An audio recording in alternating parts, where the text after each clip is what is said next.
For thousands of years, indigenous peoples have been practicing our ways of life and stewarding the lands and waters called Alaska. We call this time immemorial, and for time immemorial, we have relied on our values and ways of knowing to provide, prosper, and adapt to great change and challenges. In this video, we review the recent history of events shaping Alaska Native hunting and fishing rights. This short history is marked by indifference, assaults on tribal sovereignty, and repeated assurances that our right to hunt, fish, and gather, what is called subsistence, would be protected as legal rights. Whether Russian or Euro-American, early colonizers were driven by a desire to exploit. This was a time shaped by the doctrine of discovery, a Catholic decree that granted rights to European nations who discovered and laid claim to non-European nations. This doctrine served as international law and legitimized colonization and the violent mistreating of our ancestors under the guise of religious superiority.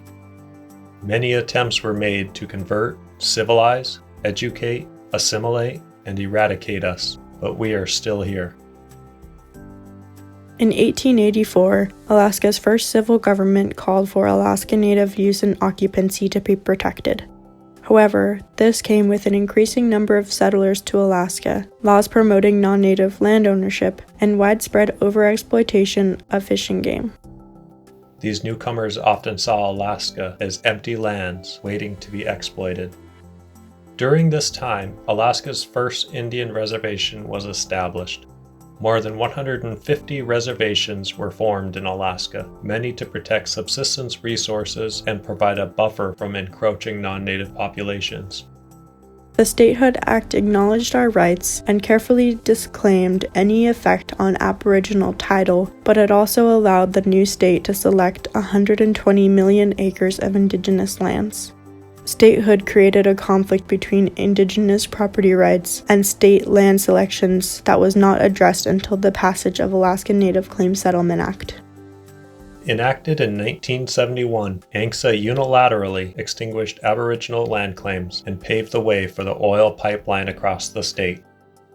ANCSA created 13 regional Native corporations and over 200 village corporations. Each corporation's land selections were recognized and monetary compensation was given for lands taken at a value of roughly $3 an acre. ANCSA did not extinguish tribal sovereignty, but it did end reservations in Alaska, except Metlakatla. ANCSA lands do not have the status of Indian country like reservations do. Today, tribes exist as sovereign nations, but nations largely without territory. In short, ANCSA settled land claims, but failed to protect our subsistence needs. ANILCA was meant to fulfill the promises and purpose of ANCSA. It did not. Title VIII of ANILCA created a rural subsistence priority during times of scarcity, rather than a native subsistence priority, again failing to protect our indigenous ways of life. While upheld as constitutional under the United States Constitution, the rural preference was found to violate the equal access clauses in Alaska's Constitution. The state's non-compliance with ANILCA effectively made ANILCA yet another unfulfilled promise. This was why subsistence in Alaska is under a dual management system. The U.S. government manages subsistence on federal lands. The state of Alaska manages subsistence on state lands and ANCSA lands. There is no rural preference on these lands.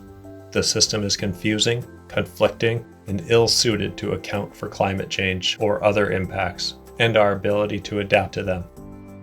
In 2009, 142 years after the United States purchased Alaska, the U.S. Secretary of the Interior announced the failure of the federal government in its legal obligation to protect Alaska Native subsistence. Without authority over our lands, fish, and game, and in the absence of meaningful protections, our ways of life are decided through multiple bureaucracies, laws, and highly complex management regimes and regulations. Defending our way of life has become a full-time job. But still, we are here, and our connections to our lands and ways of life run deeper than this history of land taking, resource dispossession, and forced assimilation. This brief history, rarely viewed through an Indigenous lens, is one of overexploitation and sometimes near extinction of the resources we have forever stewarded to provide for our physical, cultural, and spiritual strength. In our next video, we build on this history by looking back and looking forward. Stay tuned and be sure to check out our sources.